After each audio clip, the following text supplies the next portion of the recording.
Good morning, everybody. Happy solstice to you. Thank you for joining our Idle No More webinar on the current First Nations education reform process. I have two guests with me today that will be presenting information and speaking to you about what is currently taking place at the national and regional levels regarding education.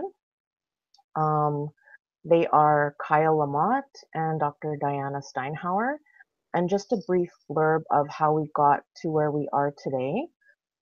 It's important for people to understand that where we are today has been happening for a year and a half. This whole process on education, because of a resolution that was passed in 2016 from the Chiefs in Assembly at the AGA AFN meeting in Niagara Falls, and that specific resolution was called an honorable process to develop recommendations for First Nation education reform.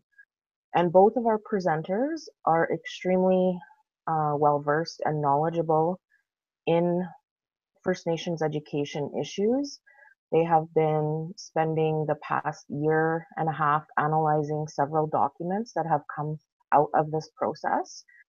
And we're at a point now where there are things that are happening, moving very quickly, and we need people, grassroots people, leaders, people in the communities to understand the implications of what we are dealing with, because in January and February there will be meetings taking place that will potentially impact the inherent and treaty right to education forever. And this webinar isn't meant to instill fear or to create panic, but to rather raise awareness on this issue and to provide you an opportunity so that you can ask questions to our presenters. And this is just part one of a three-part webinar series.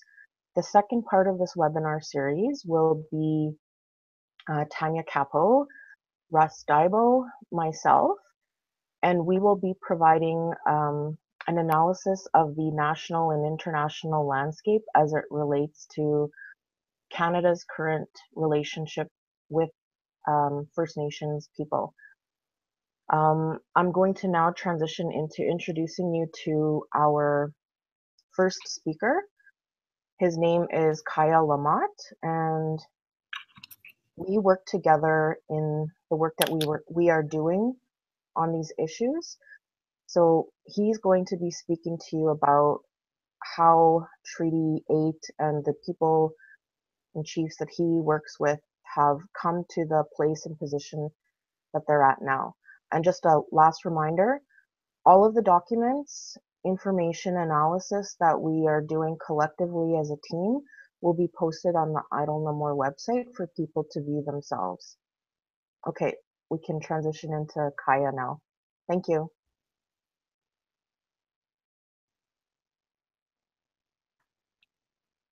Okay, thank you, Janice. So just a little bit about myself for anyone who may be watching. My name is Kaya Lamont. It's my first webinar. I am from Tl'Quah First Nation in Treaty 11 area on the Fort Simpson along the Mackenzie River of First Nations children. And I currently work for the Chiefs of Treaty 8 Alberta in education. One of the things that I've been doing is to assist in the communities, the First Nations, with information gathering and sharing.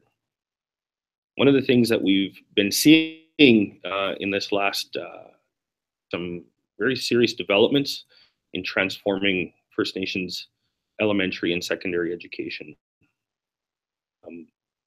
It began with a, as Janice mentioned, I guess it was a resolution at the AFN in Niagara Falls 16. And the resolution you can see online, it's a resolution 16, 2016, process to transform the way education is delivered. What I want to do is take a little bit of time to just break down the story of what we went through, what we saw, as this has been unfolding, responses from where we're at. In the beginning, I'll just, I guess, step back a little bit, give you a little bit of background information. Everyone, I'm sure, has heard of some of the different policies that the government of Canada has put forth over the many decades. Some of their goals and aspirations to provinces and to strengthen their control and their assumed authority over our lands, different aspects identified within our treaty, one of which is education.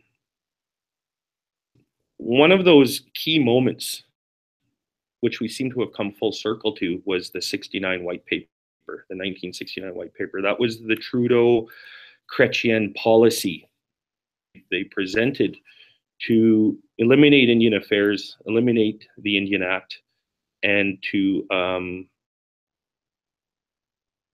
eliminate reserves and municipalize Indians. So part of that was education. One of the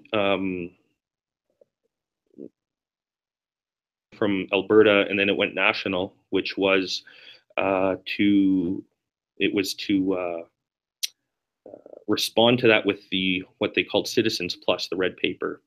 And in there, a part of that was a document in 1972 called Indian Control of Indian Education, whereby grassroots people, namely the parents, would have the time and space and the define what that means for them. This was in the era of right in the height of the residential schools.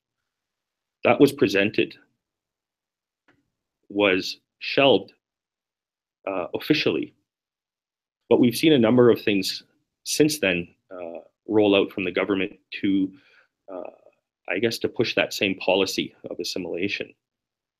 One of the latest ones you all remember was Bill C33 during the Harper government. It was the First Nations control of First Nations education. They adopted that name from Indian control of Indian education. Proposed legislation failed because they didn't properly consult with us, and so it had to be shelved. There were a lot of problems in there. Language of instruction, English and French. They didn't give us an option. We had to do that. Ministerial oversight and those kinds of things. That was a real issue. Legislating the treaty, an international document, recognized document, our treaty, was also an issue. There was a number of issues why Bill C33 was rejected. Some of the fallout was that the AFN, the national chief, left, and there was some pushback because of his role in creating and supporting Bill C33. Today, in the last couple of years, we have a new government, or not we, but government. It's the Liberal government led by Prime Minister Trudeau, former Prime Minister, the late Pierre Elliott Trudeau's son. And the AFN has a national chief, Harry Bellegarde. And they've been working together to roll out some policies as well and to transform. This webinar is focusing on their efforts to transform First Nations education. So this is where we are. That process, so their process began in 2016. So, a little bit of background of First Nations education. Within the Canadian context, we do not fall under our education doesn't fall under the provincial law. Through our treaties, retain our own jurisdiction over it. Is that the funding mechanisms adequate, outdated, antiquated? I can go into all the reasons why, but I won't. We don't really have. I don't want to take the time to go into those weeds today. But those documents can be provided. Is that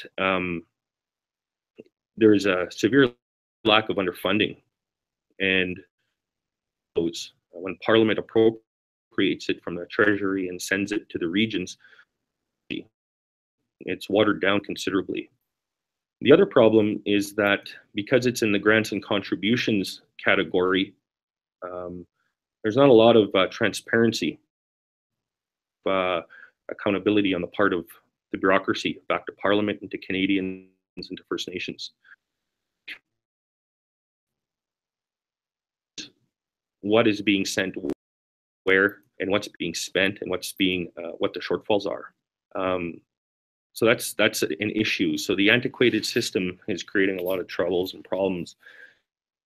The policy, the guidelines are unilaterally created. The allocations are decided upon. We don't know. So to transform that, these are some of the complaints that we've had, along with the underfunding. So one of the things that's been going on lately is the whole idea of nation-to-nation relationship. Canada has worked directly with the Assembly of First Nations to create policy. Now, being from Alberta and living in Alberta and working in Alberta for First Nations and Treaty 8 in Alberta, there's processes here that are that exist, that our people have, were ignored. So our First Nations did not participate in the development of, and the reason is there was no funding capacity to run our process. That was denied to our people here. So here on the sidelines, we kept an eye on things and started seeing what was rolling out. What we did was first red flag was the AFN resolution from number 16, 2016 from Niagara Falls. And the problem with that resolution, one of the red flags, there's a number of red flags when we looked at it from our treaty perspective, but one of them, intergovernmental transfer. So the resolution states that the chiefs recognize, at the AFN, recognize that legislation for intergovernmental transfer is a construct of the Canadian government. So with the Canadian government only recognizing in their law two governments, the federal and provincial governments, that looked like language right out of the white paper. And it looked like intergovernmental transfer meant Indian monies going to the province. Now, so we started questioning it, and a lot of our inquiries were ignored, and nothing was given back to us in writing to respond to our questions. That was one issue. So the resolution led to a joint process, an Indian Affairs joint process to transform First Nations education. Again, the intergovernmental transfer clause was a big concern. And it started looking at some other things. Again, being from Alberta, living in Alberta, I'll give you that perspective here.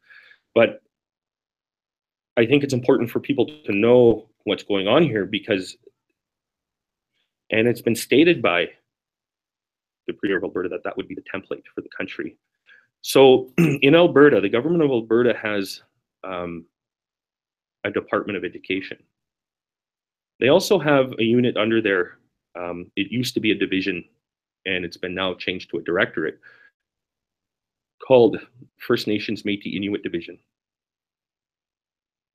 That provincial departmental division spearheaded a signing called a Joint Commitment to Action. And it was an agreement signed with the big stakeholder bodies within the provincial system. So for example, the College of Alberta School Superintendents, the Alberta School Boards Association, the Alberta Teachers Association, the regional consortia who develop resources, deans of faculties of education, and others all came together to sign this joint commitment to action. And they signed it in order to do some activities and some things for Indians. You weren't notified or included in that whatsoever. So I guess that's their version of the policy, by the way, is called Education for Reconciliation. And it's funny that Indians were left out of a reconciliation activity in Alberta, a major one, but that wasn't our call. What the province is doing is structuring itself and spending a lot of money to build its capacity to deliver services to Indians, again, on reserve. So again, that's language and policy right out of the white paper, coming full circle. We'll just set that on the side, put that on the shelf for now, and keep that in the back of our mind. The province is doing, as they're doing this, the government with AFN is rolling out a number of tables. They're rolling out a process, and it started in the fall of 2016. The process basically works like this. There were 4 major items. One, the government, through its announced in its budget 2016, just over $3 million nationally to engage communities and parents in First Nations communities. So they rolled this out through a number of the local directors and so on through their new past budget. And when they did that, they received the reports back, and you can check off that box in the engagement. The second part was an online survey. That box was checked off. The third part were 5 task tables, and it went up to 8 at one point, I think. And it was to deal with the funding mechanisms, post-secondary learning, a number of items in education. And there were task tables that were joint AFN task tables. So the regions in Canada participated. They appointed representatives to participate to develop policy with INAC. We weren't there. Alberta wasn't there simply because, again, we weren't able to meet. Our people were not afforded the funding capacity as other regions were to meet and to appoint representatives. We kept an eye on it anyway. The final piece in consultation was a leadership meeting that was supposed to have happened in November of this year. So from what I understand, every single region in Canada has fulfilled the requirements of that engagement consultation process. Alberta did not have that meeting. Our leadership and some of our leaders, Treaty 8, got started understanding what was going. They understood what was going on and were directing me to do some of the work I've been doing. And so they decided to host a meeting with their colleagues to discuss some of these items and plan a way forward.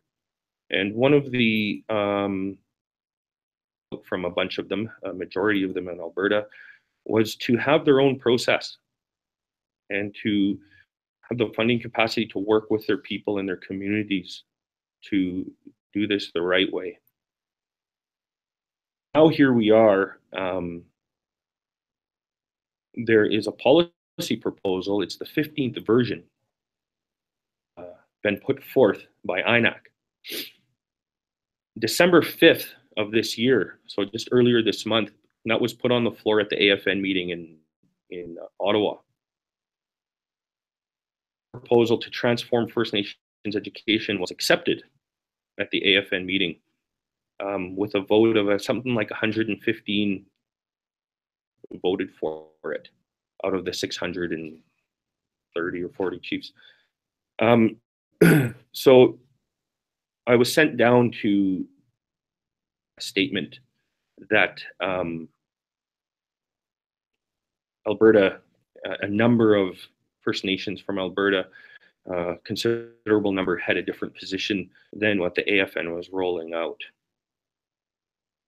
I want to say that throughout this last year and a half, we've sent letters We've sent letters to the province. We've sent letters to the AFN, and we've sent letters, and we've had phone calls and meetings with them, all the way up the chain to the Prime Minister. And our concerns were not addressed. We were ignored. So, there's not much we can do about that, but we do have the right to firm in our position. And so that's what we've been doing so far as of today. Where this will go into the future, I don't know. There is another meeting planned in Alberta for to engage the chiefs on January 9th, 10th, 11th on these matters. I don't know what that means. There's no certainty for us, but it is the last piece of the engagement. I do know that we need to give our consent. They need us to give our consent to any policy proposals that will go to cabinet, memorandums to cabinet, they're called. I want to talk a little bit about what's in that memorandum to cabinet. Within the memorandum to cabinet, what it talks about is transforming the way First Nations elementary and secondary education, K-12, is funded. Is that they will consolidate the funding envelopes. And if you know how grants and contributions work, when it flows, the bureaucracy places them in funding envelopes. They have different titles and names and different guidelines for each. So it's piecemealed in, and then educational institutions have to apply for these funding envelopes every year. And that's just the way it works. They apply for it, and then they report on it at the end of the year. And this is the yearly fiscal cycle, how they run education. So what they're planning on doing is consolidating those into one envelope and sending it to the First Nations. We don't know, because the policy proposal only came out sometime the end of September, and there's been the first version, there's been 15 versions since. We haven't had the time to the funding. We don't understand if it's enough or if it's more. It's been really, really fast. There's promises of that it's really good, but it's a 11th hour kind of thing, where it was just kind of put on the table in front of us and said, sign on type of thing, the pressure to sign on.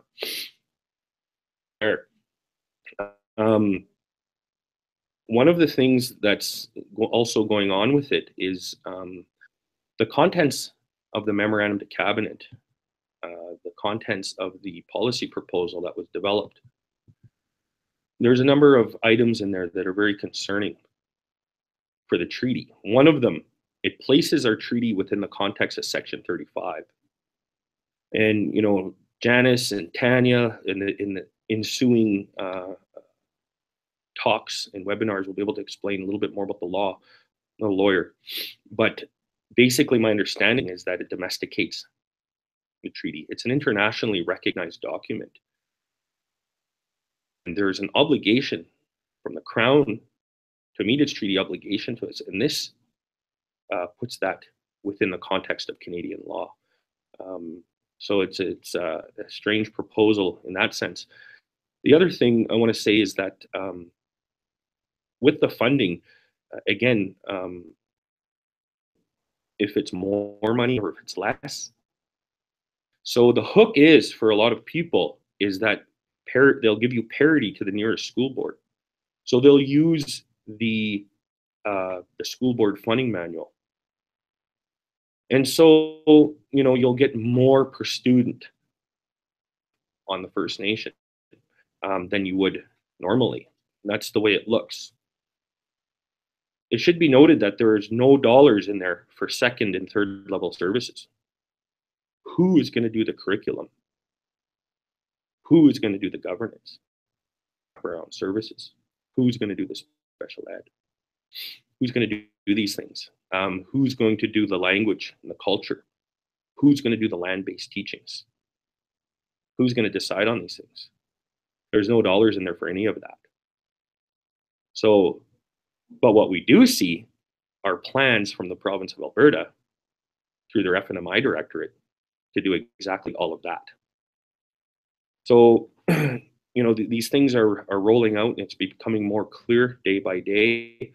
There has been response from the AFN, who redrafted their resolution just recently to recognize the treaty and inherent rights in the resolution. They responded with lots of redrafts of the resolution and so on to try to be responsive to, I guess, what we're trying to do. Unfortunately, the end of the AFN resolution still in 15 of the policy proposal, which is the contents of which run totally counter to what the AFN is resolving. So those documents again will be put up online, the analysis of them. Thing with the memorandum, a policy proposal can be developed, but once that goes to cabinet and they deliberate on these things, my understanding is that anything they want in there. So we haven't consented in Alberta yet to this. There are some who want to and cautious and want more time to have their own process, and then we do have solutions ourselves, but again, those are being ignored. Some of our concerns with the whole thing is that this was all a predetermined process.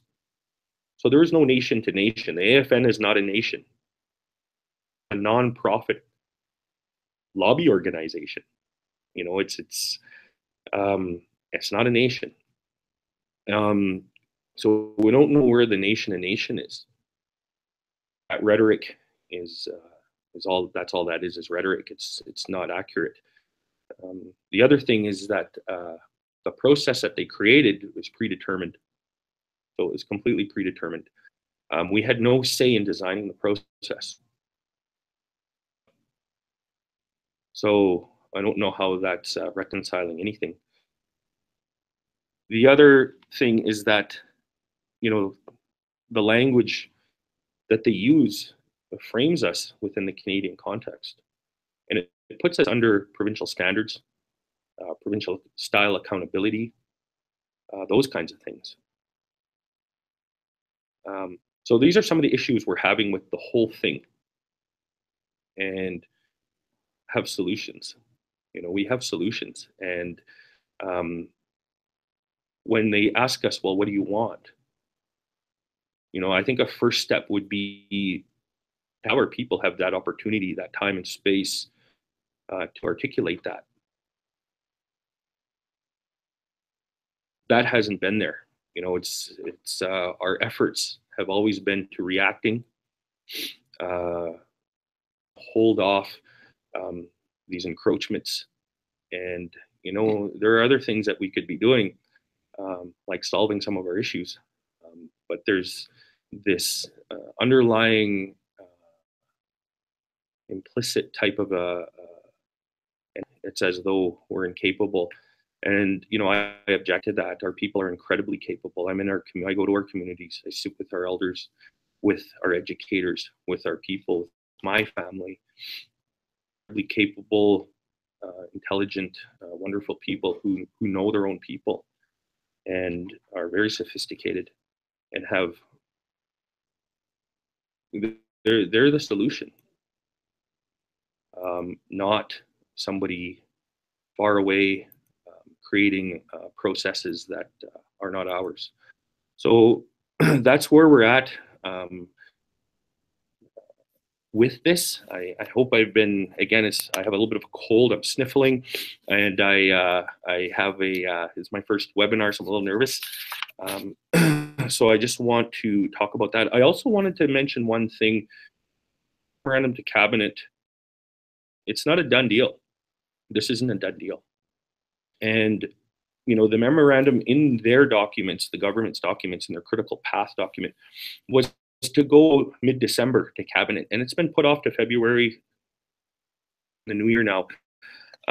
So that tells me that it's not a done deal yet. The other thing I want to mention is that during the introduction of the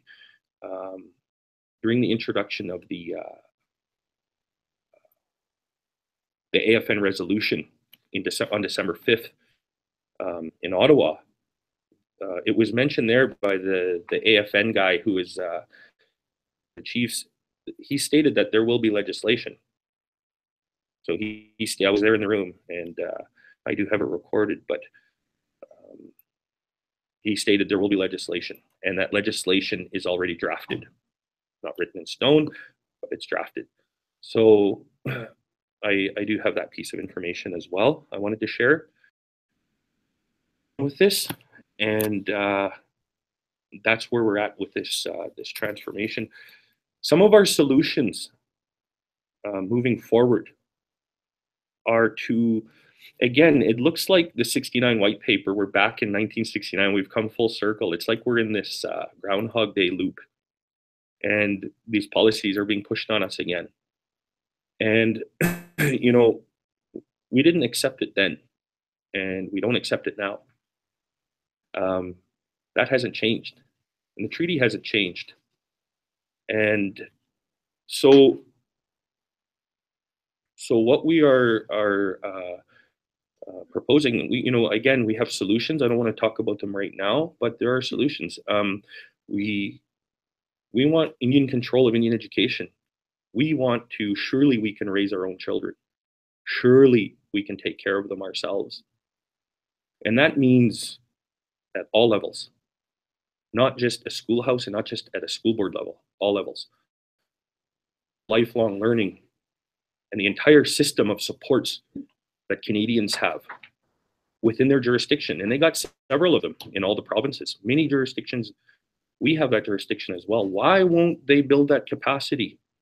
Why won't they provide the funding capacity for us to build that within our space? Why are they trying to encroach on our space? Why won't they allow us to dictate for ourselves and take what it is that we want? So our communities, our grassroots people, how does that look? I can guarantee it would be very different than a provincial system, depending on what our people say. So, again, we put a lot of thought around some of this stuff. We're continuing to have conversations. We can when we're not so busy reacting to someone else's ideas. So anyway, that's where we are right now. We can think for ourselves. We don't need someone to think for us. Been here for a long time, and we're not going anywhere. And we'll continue to try our best to move forward and work with our people. What do they want, and to try to provide that space for them to articulate for themselves. So as a parent, I do honor that Indian control of Indian education document.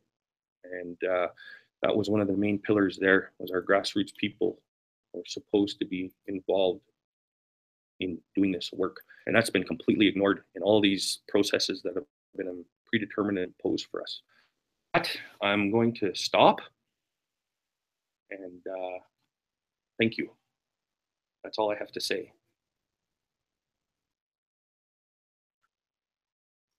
Thanks, Kaya.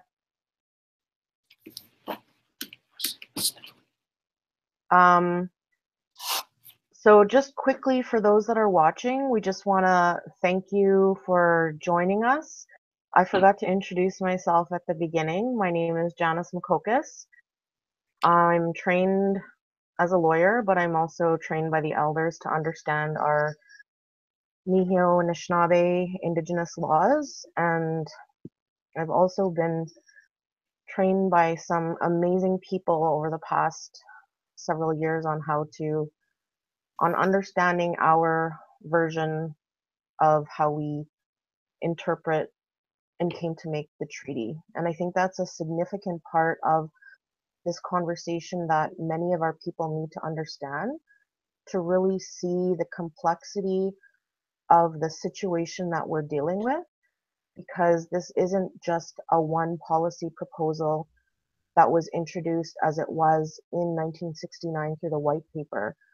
What we are seeing now is a very sophisticated, complex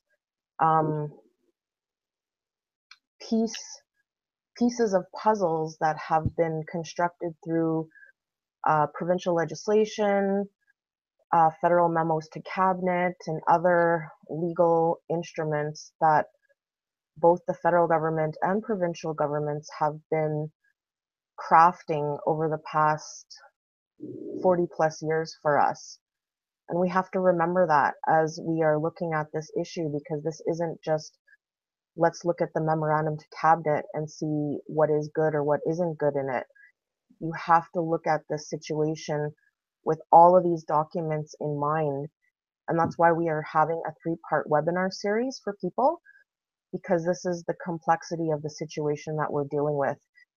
And I'm an advisor for the Yellowhead Tribal Council, and I'm also a faculty member with the University of Alberta, where I teach classes on Indigenous law and Indigenous critical thinking. So that is how I'm coming into this conversation. And I just want to thank Kaya for providing an excellent overview of what we are dealing with here, because it's really difficult to explain this to people, because we are working with several documents, and it's hard to explain this in less than 20 minutes.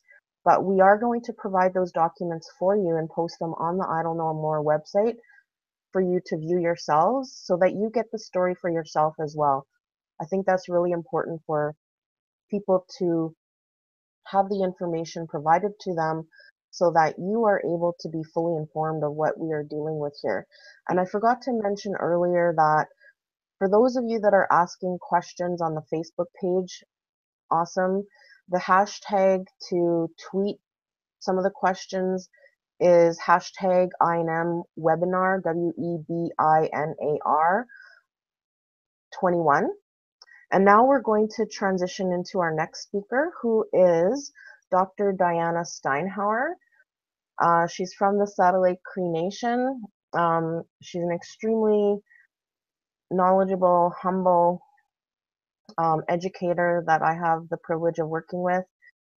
And she has teachings about the treaty that she's going to share with us today, and provide some additional perspective analysis on the situation that we're dealing with. There's also, you can provide your questions on the YouTube webinar page. And for those of you that are asking questions and having a chat on the YouTube link, we're going to save your questions. I'm writing them down, and we're going to respond to your questions after Diana is done. And I will provide those to both Kaya and Diana for you to respond to. So we are going to transition into Dr. Steinhauer now. Thank you. If you can introduce yourself and then go into your presentation. Kita damskat na wao kakyo ni wagu magantik ni temtik. Onitskipu ne kutsinia egwa nimi waitin kawa pamitago kakyo. I'm Diana Steinhauer. Excuse me. I'm from Saddle Lake, and I'm really pleased to be here and to know that you've joined us here on your solstice day. So happy solstice to everybody.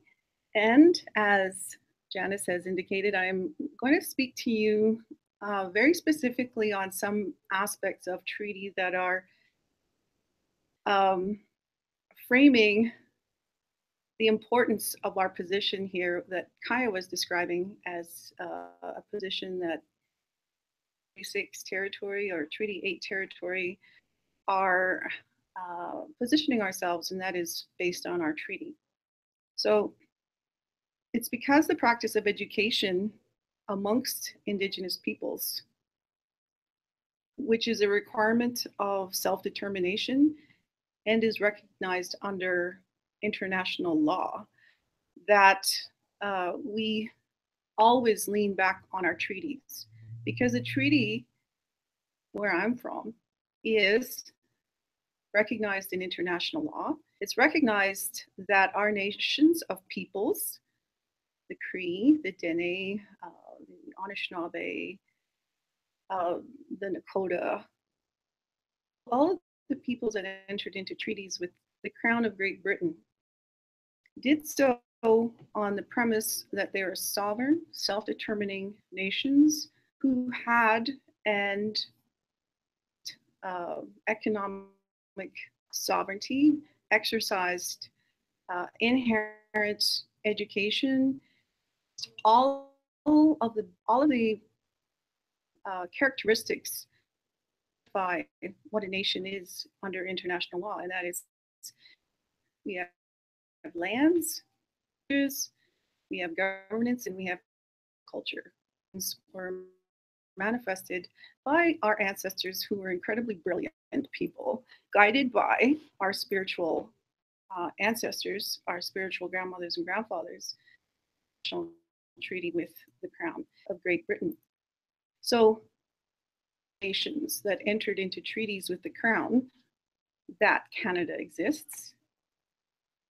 The nations, the treaties are the highest of law. The treaties are the highest level of law here in Canada for the Crown being here. And I want to quote one of the members of Privy Council, in fact, the clerk of the Privy Council, meeting with one of our Treaty 6 chiefs in 2014, stated 3 times in that meeting, treaties trump Canadian law. Treaties trump Canadian law.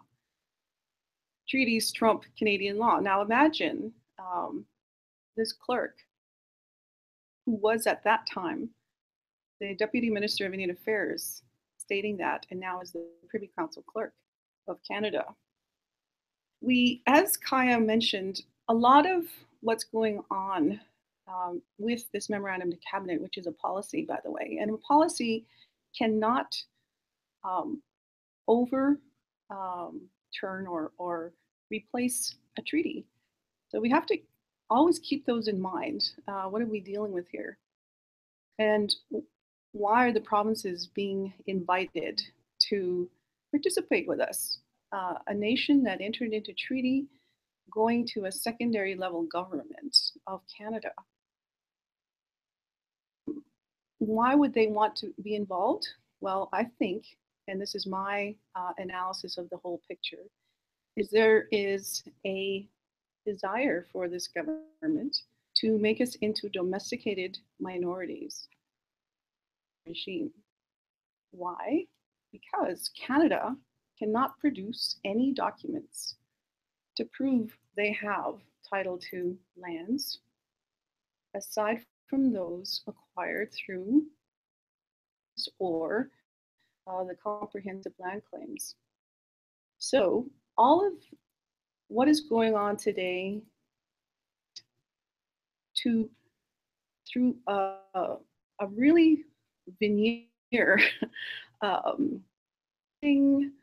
of moving and using all different types of documents to move us out of our really strong treaty position into a place of the fringes of Canadian society. Whereas our people, we say we are recognized as de facto sovereign people here upon our lands. And what does de facto mean? It means who we are, who we said we are right from the beginning when treaties were made, right to today, because nobody between 1876 to the present day has stepped forward and say, on behalf of all our people. Okay, so that's not happened. So we are still de facto sovereign people upon our lands. The lands are at, what is that question here? And education, inherent right, and we've exercised our inherent right for thousands of years. And in our intact societies, the way that we educated our children is called Opiginaawasuin and Wahutuin. And these are all very, very strong laws that are held by women. So why would we as women want to hand over our children to a province when that's our responsibility? As de facto sovereign peoples, we are not ready to hand that over. We believe, as Kaya has said, we can do the job in the best way that we have done in the past. All of the meaning of what Opiganoaswin means to the forefront, and certainly within our languages, because all the money that has been offered to our people, I believe, is insufficient to mitigate discriminatory practices of forced English language of instruction that we've been subjected to for at least 4 generations. With those in mind, when I was a young person, I was taught the oral spirit and intent by one of our leading elders at the time, the late Peter O'Cheese. He helped to instruct me over and over and over again on these teachings. And not only did he teach me about treaty and the oral spirit and intent of treaty, a number of the petroglyphs that he allowed me to choose.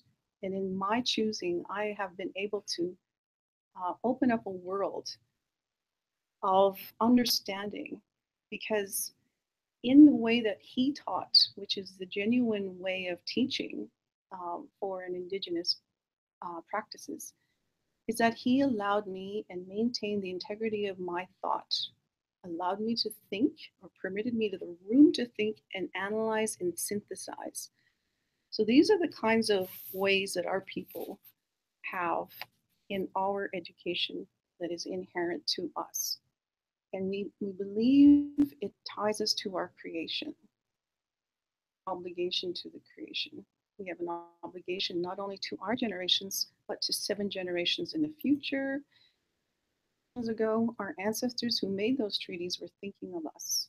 So it's incumbent on us to think today of the ones who are not born. So I have a graphic that I want to show you. And I want to explain that graphic because this is the simplest graphic that I owe acknowledgement to my late grandfather, Peter O'Cheese. And as he described it to me, I'm going to quickly give you an overview of it. On one side, where you see the mountain, that's our side. That's our people's. So although my grandfather showed me all of these lines and boxes and dots, he never wrote anything on the paper. So what you see written is just something I've included to help people navigate through this diagram. So on the side where there's a mountain is us, First Nations people, the Cree people, the Dene people, whatever nation you are. And we believe in what the spirit and intent is really founded upon of treaty, and that is kindness, honesty, sharing, and strength. And we get those from how we are made as Indigenous peoples from the land, how we are related to the sun, how we are related to the thunder beings that bring water, and how we are related to land, which is the protector of the land, is that bearer. So, and then the air that we breathe. So all of these things are who we are. We are the land. When we talk about the land being stewards to the land, we are the land, is what we're talking about. And the land is our mother. So as women, we have a very unique and distinct obligation and a responsibility to fulfill in stating that the land is our mother, that we as women have to carry forward. So with kindness, honesty, sharing, and strength, when the Crown sent their representative to Treaty 6 territories to make treaty, our ancestors put on the table an X which is not an English letter X. It's the kindness, the honesty, sharing, and strength, which is this, which is our ties to the land, our ties through our language and up into who we refer to as our creator. So when you think about that, that's what they were talking about when they were speaking to the Governor General on behalf of the Queen of England at the time, of that time, that we would be kind to her people and they would be kind to us.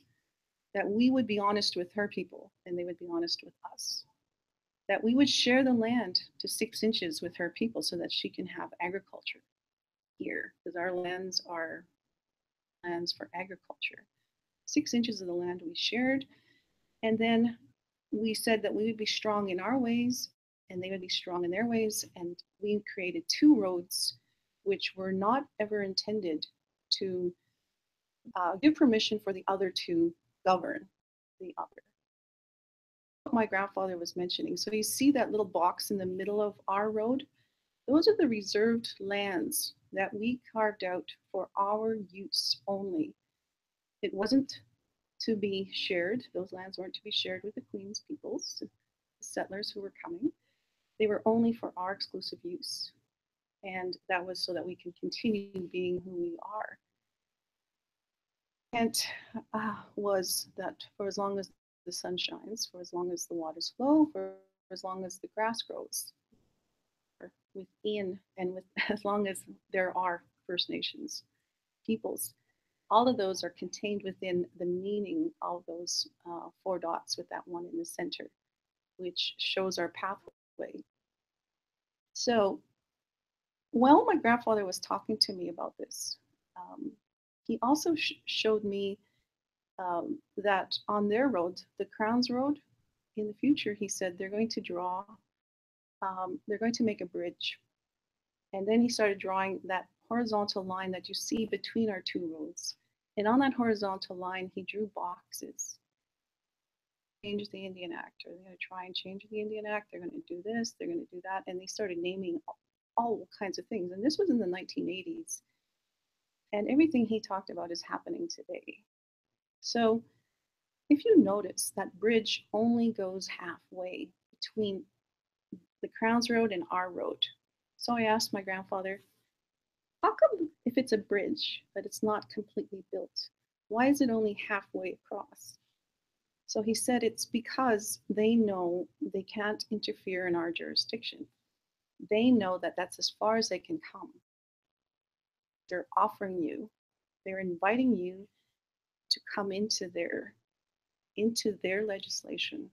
They're inviting you, once you accept their invitation, then what you are doing, in fact, is you are abandoning your road, your responsibility, and you're abandoning your treaty. And that's what they want you to do.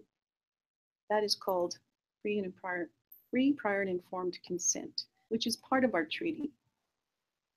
Is not part of our treaty. Consultation is a minority practice. So if you look on that side of the equation, the Crowns Road, and you think about their jurisdiction, here they are offering us all of these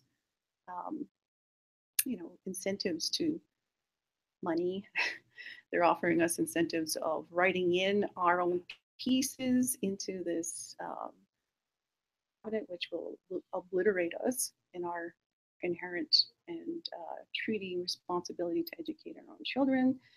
And to me, that is not sufficient. That's insufficient a carrot to say goodbye to 7 generations in the future, their treaty privileges, entitlements, and so on.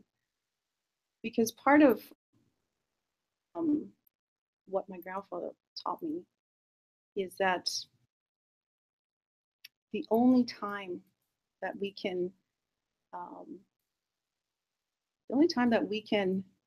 say that we are no longer going to be treaty peoples it's ours. It's our a treaty can't be broken by only one party. we as the other party need to consent. And so these types of memorandums to cabinet that the government is formulating with uh, the AFN as a partner are intended for us to walk away from our treaty. And people need to understand that. It's very, very simple. One of the things that my grandfather showed me in the petroglyph teachings was a man standing with his arms full. And he said, that's a man with, that strong inherent responsibility intact, the governance, everything intact. Then he showed me a man with one bundle and his hand open on one side. And he said, that's a man who entered into treaty and gave away one bundle, a strong bundle that he's carrying.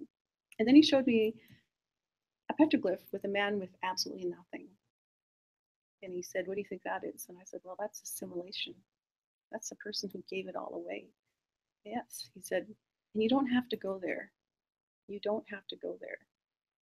So one of the things that I always wondered is, why did he give me so much of his time? Why did he put so much effort into imprinting these teachings into my mind?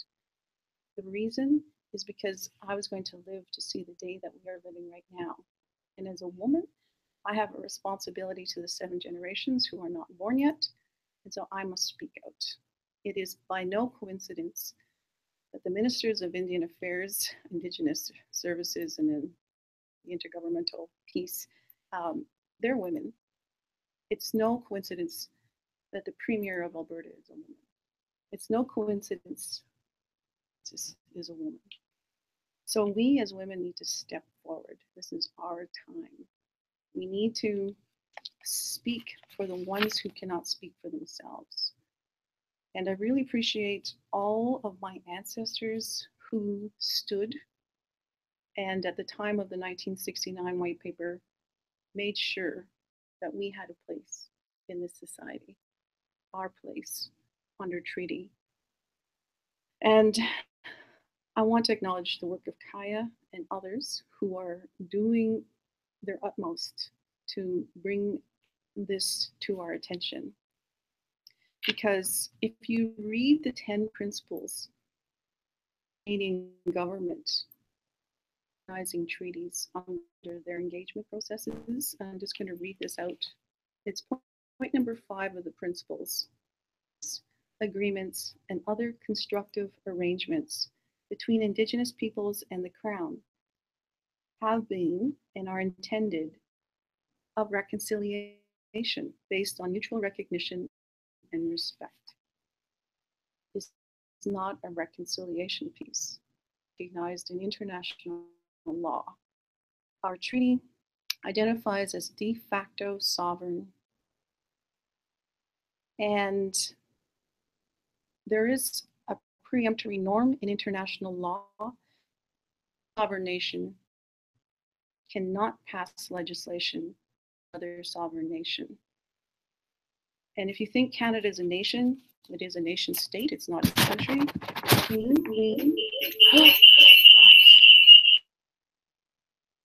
Sorry. The Queen has her Privy Council and the Lieutenant Governor, and they pass laws on their side. And so they exercise her authority and her governance, but it's still subject to our treaty. So it has to be valid constitutionally on their own, through their own terms. So when the Crown acts Privy Council, who are comprised of the Ministers of Justice and other ministries and the Prime Minister, wearing 2 hats, one for the Canadian government and one for the Crown. And she says to the Privy Council, I am bound to accept your advice. We cannot allow to put this memorandum to cabinet which will result in legislation, governmental transfers, not to First Nations, but to the province on our behalf. We have to say no. Grateful that Alberta still, Treaty 6, Treaty 8 at least, First Nations position in a very strong position to say no to all of this. Recognize that we have a strong treaty. Ancestors in 1969, 1970 used, they were guided by our elders, our fathers and our grandmothers to maintain that position for us. They stood on the treaty in 1981 when they went to High Court in England. Our treaty had to be recognized before Canada could patriate this constitution here in 1982, and our people won on the basis. So we must again step forward and say, we are not, the treaty is not for sale. Our children are not for sale. No amount of money is going to absolve this current government from its past harms to our people, to our ancestors, or the present, including the underfunding of education.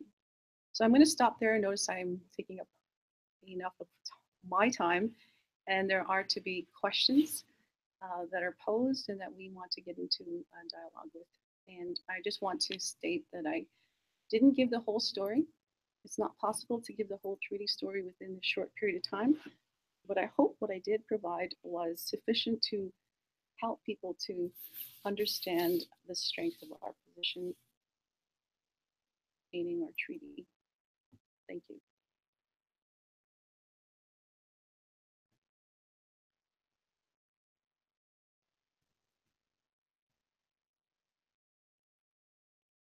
Okay, so I'm just going to do a quick recap of what our speakers provided to us. Kaya provided the very detailed information of what the Alberta, I'll call Alberta region in quotes because I don't like to recognize colonial provincial borders, but Treaty 6, 7, and 8 in this region have been doing, primarily Treaty 6 and 8 to oppose the current reform process that AFN and INAC are leading us into. And talking about what the provinces are doing to line themselves up to accept the transfer of federal monies over to the province. And I think for those people that are listening and watching from other regions, it would be good for you to find out what your region is doing. I mean, what is the provincial region that you're in doing with respect to education? Have they passed legislation on First Nations education? Are they in the process of doing that? What are they doing? Like, those are questions that you need to ask your leadership and find out for yourself, because those are some of the important pieces of the puzzle that helped us understand what we are dealing with in terms of seeing a very sophisticated rollout of the 1969 white paper here. And as I said earlier, we're going to post a lot of these documents that we're referencing on the Idle No More website so that you can go in and read them yourself. If you are not a little bit skeptical of what we're saying, you can go into and read these documents yourself, because that is what we've been doing over the past several months to come up with this analysis that we're presenting to you in a very short period of time. And over the next couple of weeks, we are going to attempt to put together a document that summarizes all of this information for you in an easier way for you to understand, because I don't think many people understand the impact, implication, consequences of what this reform process is and what we're dealing with.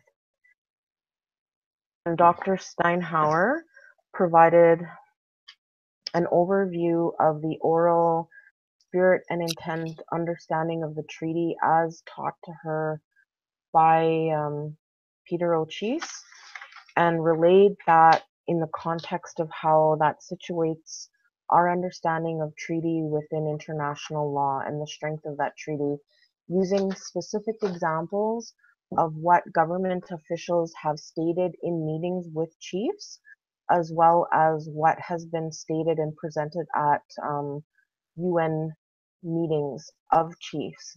And those details I will get into in the next webinar along with Russ and Tanya, because there's another sophisticated level to this that deals with the policy, law, and international levels, and that people need to understand. And that's why we're having these separate webinars. So I'll leave it at that as a summary. And we have a couple questions here. The first one, and if you have more questions, keep posing them to me, and I'll ask our speakers and presenters to respond. So the first question we have, I'm not sure who this is from, but the question is, how will this process or memorandum to cabinet affect teachers on reserve? Second part of that question, will there be changes to tuition? Do you want to answer that, Kaya? Sure. Am I on? Okay, good, thank you. First of all, I just want to thank Diana for really enlightening us on talking about the treaty and that relationship. How will this impact teachers on reserve? It's unclear. Again, like I said, the implications are, in terms of how things will impact our schools and the front lines, is unclear, simply because we haven't had time to really take a detailed look at it and to have conversations about it. Again, the first version of the policy proposal was only released sometime in September, version being sent out late November, at the end of November. It's, again, the 11th hour. So how will it affect tuition? Again, same thing. We're not entirely sure how that will impact the relationship with the province and with those tuition agreements. That's the whole point of all of this, is that we weren't a part of the process and we haven't had the time to have the analysis done. So I look at it as they're putting a proposal on the table that they've written without us, and at the 11th hour, asking us to sign off on it with some promises. If that was a car salesman, would you sign the contract 1 minute to closing? I don't know. Is that responsible? I don't know. That answers the question. Okay, I'm going to just get into the next question. I'm not too sure who asked this question, but it says, why are the chiefs agreeing to this? What is in it for them? We all currently know the main provincial system does not work for our children. Maybe I'll just do a quick response to that, and then you can add on to that, Kaya. So because this has been moving so quickly, a lot of the chiefs haven't even been fully informed themselves. And there's a breakdown in communication happening here that I think people need to be aware of. And I was debating on whether I should be politically correct or not, but I'm just going to be bluntly honest, because I think that we need to see the truth for what it is. We have a national lobby group organization that has on several occasions stated that it is not a rights holder, not a title holder, not a nation to be entering into negotiations with the federal government. However, that is not the case of what we see happening. And so what happens is a lot of the decisions that get made at the national level, at the high level level, it doesn't trickle down fast enough to get to the chiefs in the communities. So that's one part about it. The other part is a lot of our community leaders and people do not participate in the AFN. So when these decisions are made and a process has been running for a year and we're at the 11th hour now trying to figure out what we're going to do because we see that through our own analysis that it's a bad situation for us. We're left at the last hour trying to deal with how are we going to figure this out and put forth a treaty position.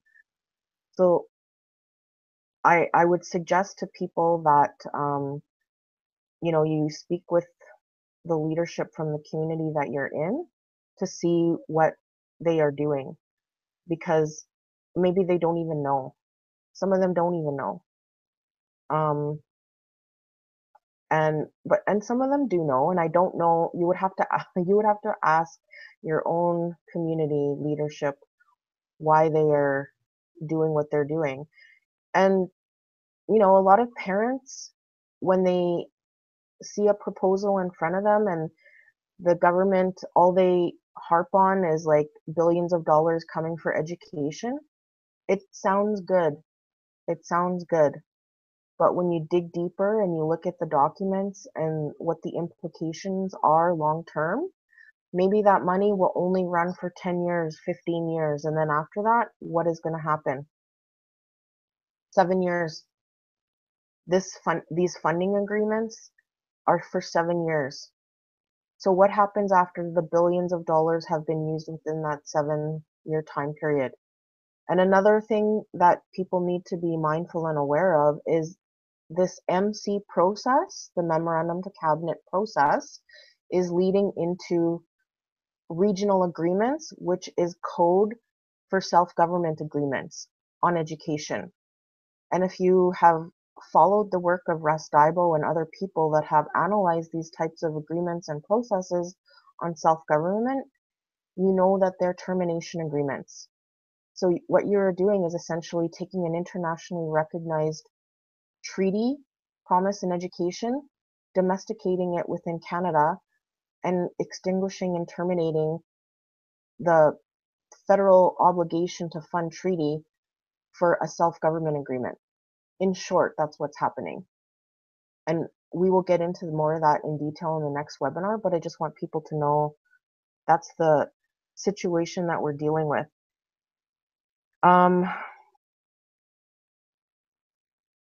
Another question we have from Cody Hool. As a student, what should I be aware of in terms of this reform process? Do you want to answer that, Kaya? Sure. Or do you want to add on? Do you want to add on to the question about the Chiefs and what's in it for them, and then answer about how will this impact students? Okay. So I can't really, I'm not sure about what outside of the chiefs I work for, what other regions what discussions they've had and where they're at from other First Nations and so on. That in our area, that there's a very, very strong belief in the treaty and in their jurisdiction, their sovereignty. So there's a reason that, I guess the leaders I work for haven't signed on to this yet. So That's all I can say about that. But I would encourage people to do their own research to find out across the country from their leaders what their position is on this, and to become involved as grassroots people, as rights holders. Earlier I mentioned not I said there are solutions and so on, and we're answering some questions and we're identifying the problem. And I think it's important to first see the landscape. So as a student, will that impact? Ask the question as a student holder, and as a beneficiary to the treaty and those obligations. Again, I think it's difficult to say exactly what the impacts will be. As Dr. Steinhauer mentioned, it's moving us away from the treaty position. So I can't see that being a impact. As she said, it looks as though it's an implementation of the 69 white paper piecemeal, as you said, Janice, and it also looks as though it's a domestication of the treaty. The funding only lasts 7 years. What then? We don't know. Again, it's a difficult time because it's happened so quickly, and policy has been released, the AFN, so quickly. What are those impacts going to be for students, for the rights holders? And have they had a voice in this process? If it impacts you, then you should have a say in something. I guess that's my response. I also want to just reiterate once again, I'm really glad that there's going to be three webinars, and that at some point solutions need to be talked about. Yes, this is just the first one. It's identifying a problem. It's identifying a real serious issue for our people. But in the ensuing webinars,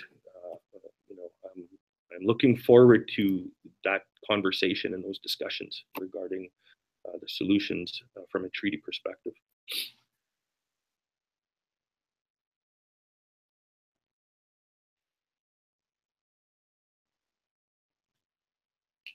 Okay.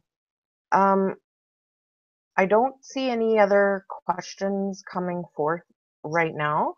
So if that's the case, I think we'll just do some quick closing comments. And all I'll do is saying that I really strongly encourage people to, after you've watched this webinar, to read some of the documents that we're going to post online that are related to this process. And you will be able to see for yourself that what is happening isn't a good situation. And I want to use this analogy to make you think about the strength of an international treaty, and to think about our treaty as being international. Let me pose this to you this way. Do you think Spain would create legislation on education for France? For Spain, the children of Spain? Probably not. So, if we believe that we are sovereign nations and that treaty recognizes and affirms that sovereignty under international law, which it does, which I will explain in the next webinar, then when you think about the analogy I just made, it's a little bit ridiculous for Canada to be creating all these sophisticated processes to manufacture our people's consent to participate in something that we had absolutely no say in developing. And I think that's the key thing here that people need to understand, is that there is a process underway that has not been created by us, for us, with the long-term visioning in mind of how we wish to view what education is according to our own customs, laws, and knowledge structures that come from the nations that we belong to. So I'll leave that as one of the closing thoughts for you to think about, and to again encourage you to read some of these documents. Take a look at the 1969 white paper. Take a look at the mandate letters of the Prime Minister and the ministers. And to just finalize by saying that this webinar will be able to be viewed after. It will be archived on the Idle No More website and our YouTube channel.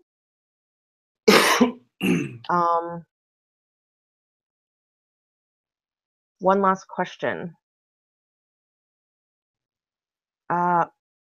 What action do we propose to take control of educating our children?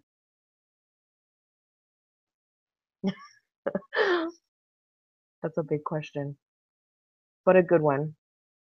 A good way to end the webinar. And I think this, again, goes back to what Kaya was talking about earlier about it's for us to even have our own process to have those discussions.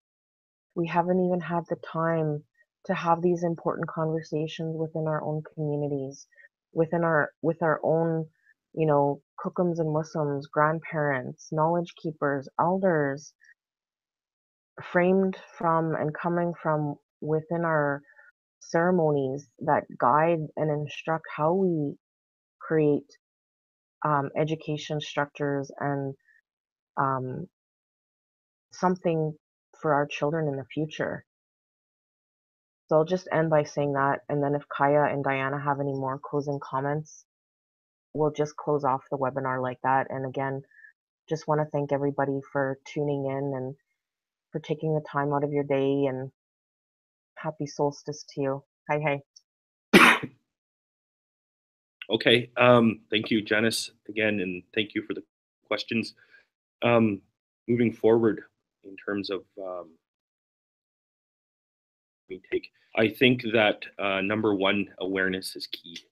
I think as rights holders, we also have responsibility to be aware of our surroundings and to try to find out the information. There's a lot of things going on. You're seeing in the media. And I think we need to dig in the websites and online, wherever we can find information on what is rolling out. Again, I'm really glad that the Idle No More website will provide some of those documents. I think that there needs to be awareness among allies to support what is really going on. I think we need to look through the rhetoric that is happening through the media and through the tiers on the TV cameras. I think our people need to see that and look through it. I think we need to understanding of the treaty and what that means and what that relationship is, such as what Dr. Steinhauer provided. I think those are the foundational pieces we need to put in place. I think we have a right to our own process. We have a right to our own space. We have a right to talk with one another and to articulate what it is we need and what we want for our children, for our future. We have that right. I think we have a responsibility to hold our space and to hold the line. I think we need to support our leaders in doing that. A common vision and a common way forward to want to take care of our own children, ourselves, how we want them to look, how our elders instruct us and our ceremonies instruct us. And I think those are some of the foundational things we need to do. And I don't think anybody else has the capacity to do that. No province, no other jurisdiction, no other person has the capacity to make those decisions on our behalf.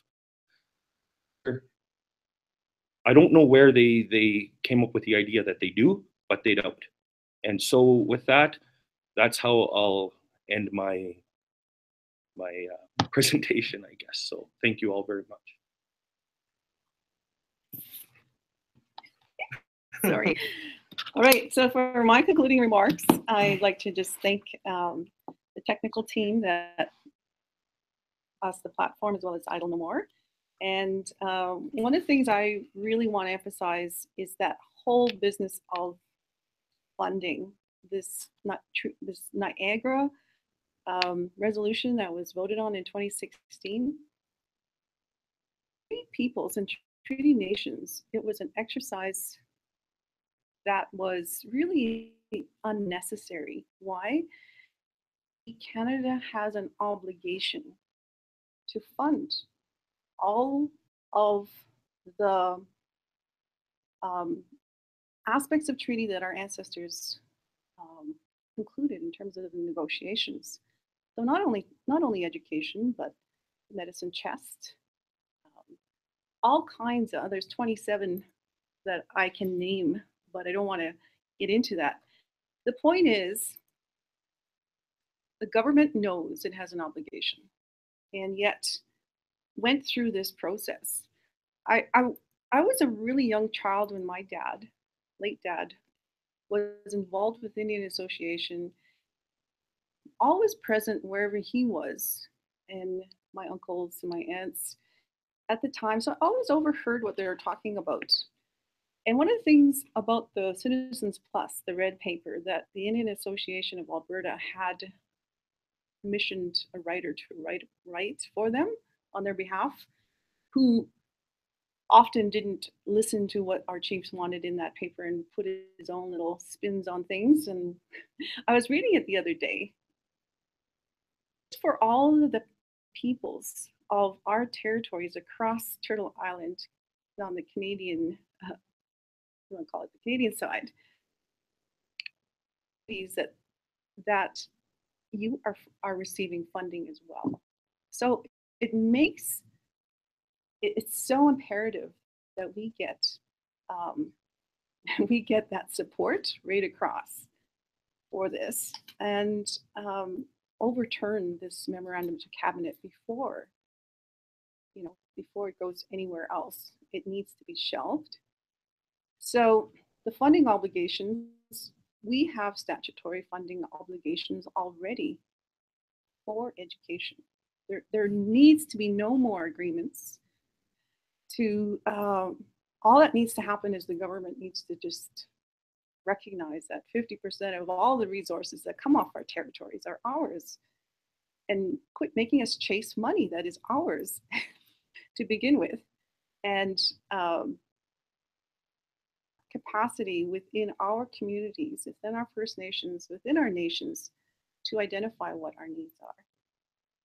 So one of the whole smoke and mirrors that the government and AFN is dancing us to, or trying to make us dance to, an effort to make lawful what has been to this day unlawful, aims to eliminate one treaty party, dead in legal terms. So today we are facing people, we are not and never were nations, because if either of the parties to treaty are dead in legal terms, then there is no more treaty. So all of this, I don't know what to call, all of the veneer that I described earlier, the smooth speaking words, I can read right through them because I know what it's about. And that is to make us into de jure, legal term that says who we are on paper, defined by Canada, not de facto, meaning who we are. So I say we need to stand on who we are. Our treaty that our ancestors made on our behalf is incredibly strong. It will carry us for 7 more generations. It's only up to us to say no to the memorandum to cabinet. Thank you very much, Janice, for moderating on this webinar, and I look forward to the future 2 webinars where we can discuss this further. Hi, Scott Noel.